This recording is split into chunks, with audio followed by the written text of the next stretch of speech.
This game truly is uncanny.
Hey folks, I'm Joe. This is Same Name Different Game, and thanks to Extra Life 2020 donor Joel, in this episode we're having a Mutant Melee. The game we're talking about this episode is one that at the time I was a huge fan of, and I still like it a lot, so let's not waste any time and dive right in with a little history.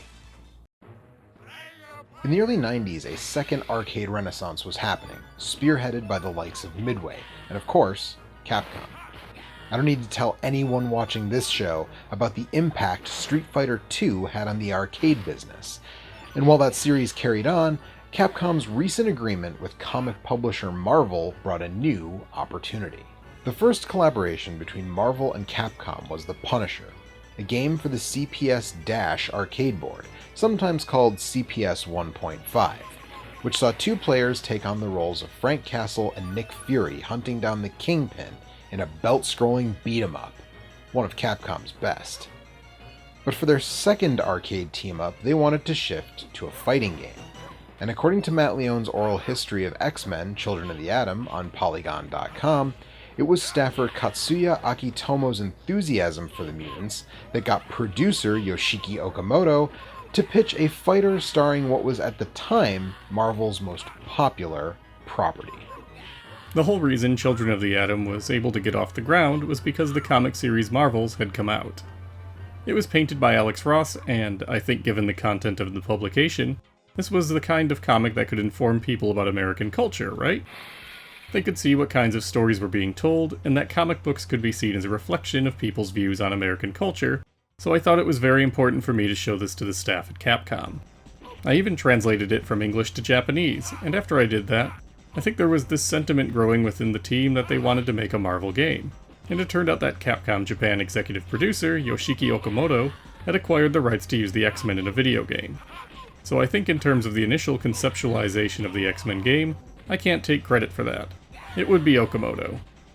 You have to remember that Marvel at this time was not doing well financially, in spite of the X-Men being extremely popular, including a Saturday morning cartoon whose cast actually voices this game.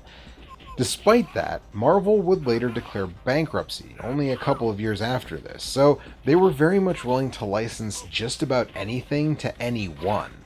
That's why so many characters weren't available to use in the MCU at first.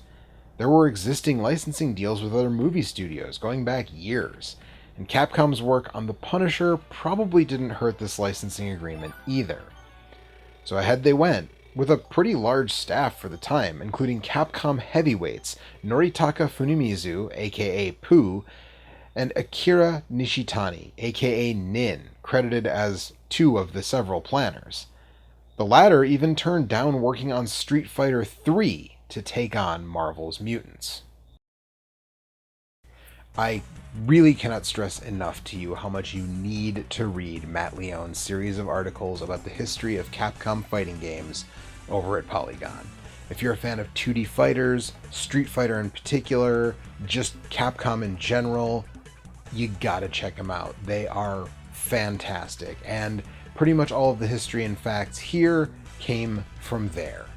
So let's not dawdle anymore and get into the games, starting with the 1994 arcade release of X-Men, Children of the Atom.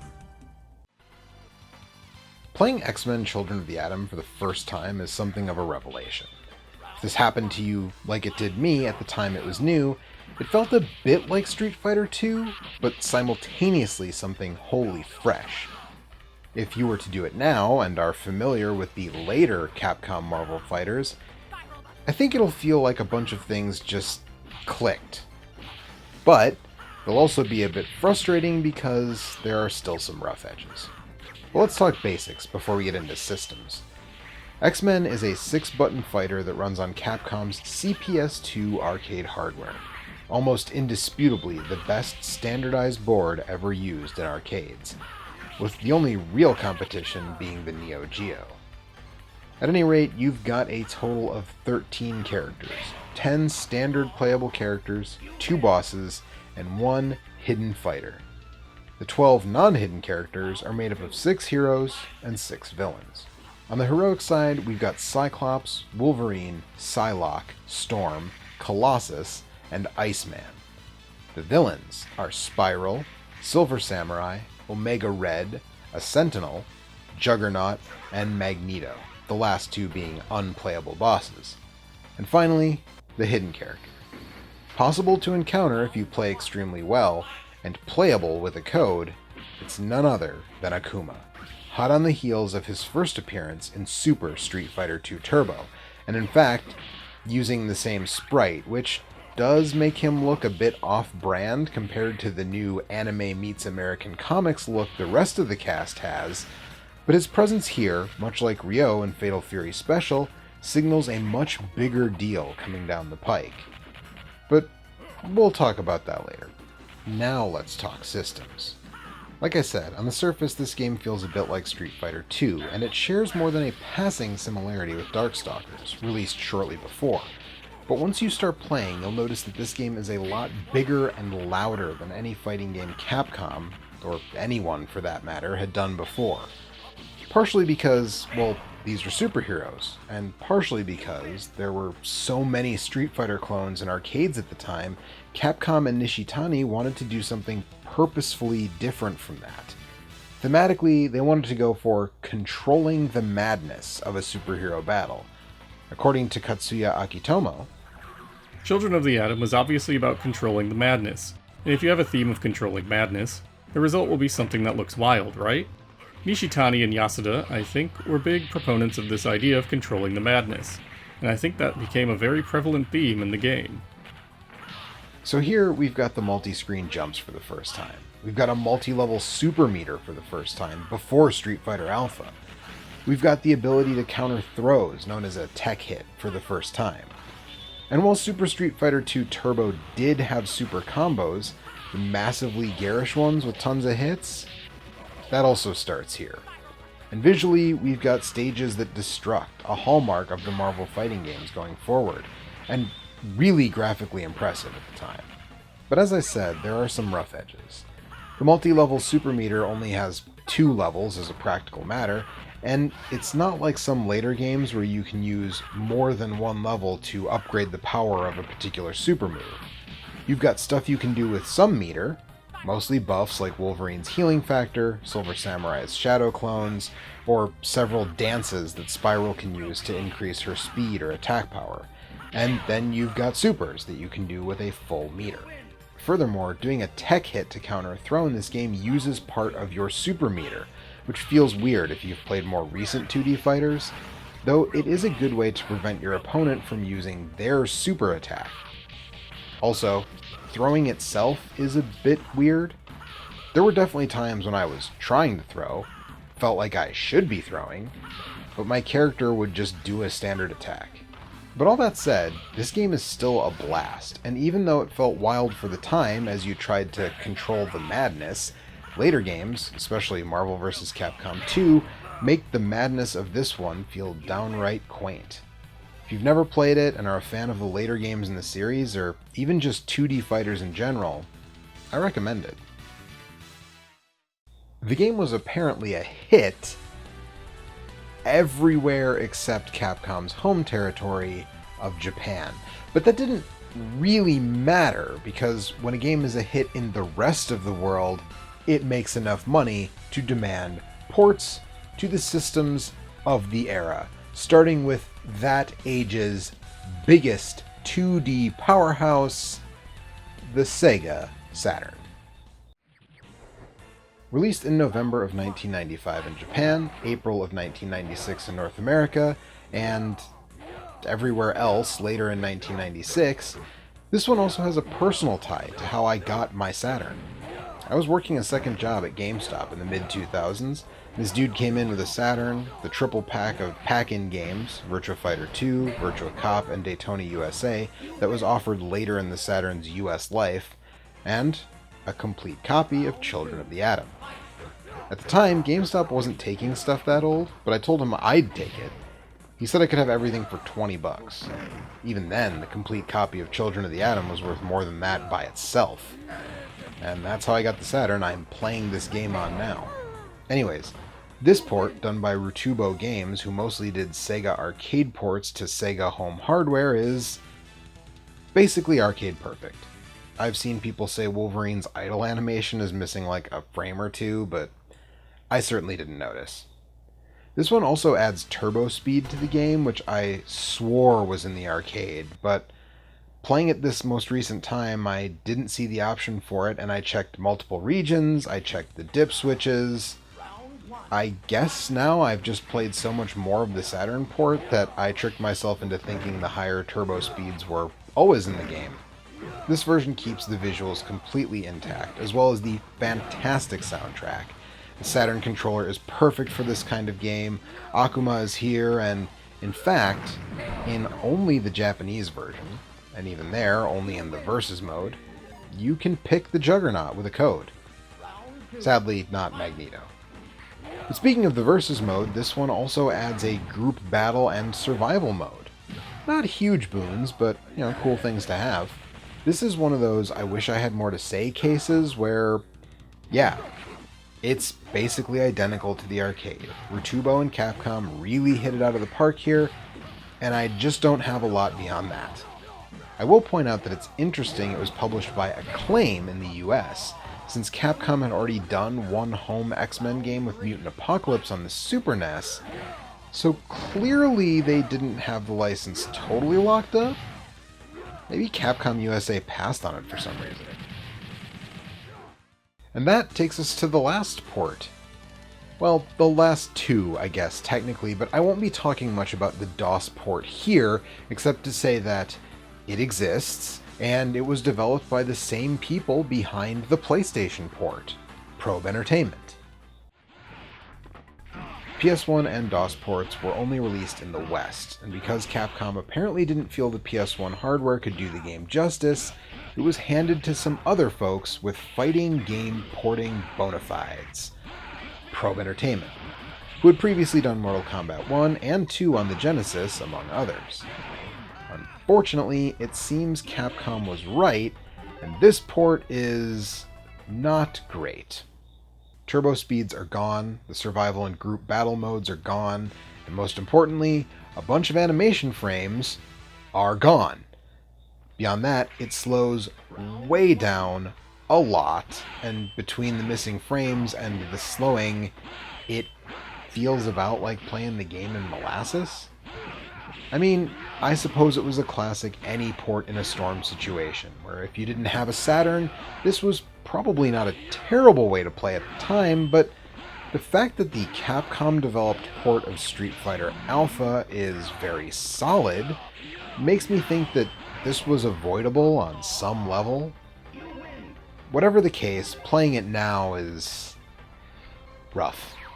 I mean, even the opening movie, endings, and credits are badly compressed video of the arcade version, not running in engine. And you know what makes all of this even worse? The PlayStation port came out in the spring of 1998, 2 years after the international release of the Saturn version, at a time when 3 of this game's follow-ups were already in arcades, and Marvel vs. Capcom was on the precipice of hitting that scene. One thing I will give Probe credit for, though, is the inclusion of both Magneto and Juggernaut as playable characters with codes in the Versus mode, but that's really not enough to make up for everything else. I just can't recommend this one. So that's it, all 3 versions. Now let's go ahead and do like we always do and take a look with some super-powered eyes and a listen with some super-powered hearing side by side. Round 1. Fight! Dancing sword! Dancing sword! Dancing sword!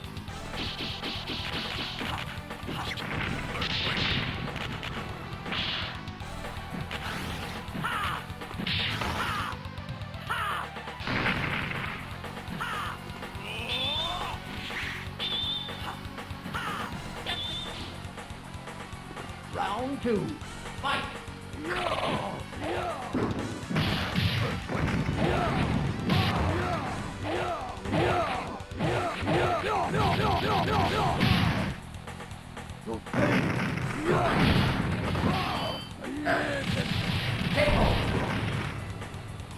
You win!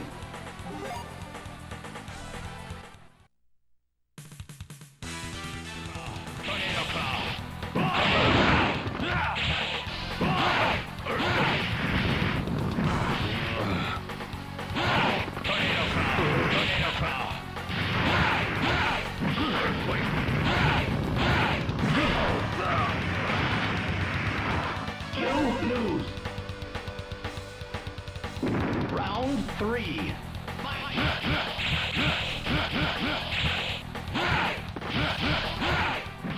Saturn and arcade are practically indistinguishable, but it's really clear Sony's hardware is laboring here. And that's too bad, because that was definitely the biggest platform at the time, but that's how it goes. Now, before we give the edge, I do want to take a moment to reflect on the legacy of this game. Obviously, directly speaking, this game and Akuma's inclusion would give way to the Marvel vs. Capcom series, a series that got properly started with X-Men vs. Street Fighter and, I guess hopefully, is still going today. The last installment, Marvel vs. Capcom Infinite, wasn't exactly great, but I'll keep hope alive because the one right before that, Ultimate Marvel vs. Capcom 3, is one of my favorite fighters of all time.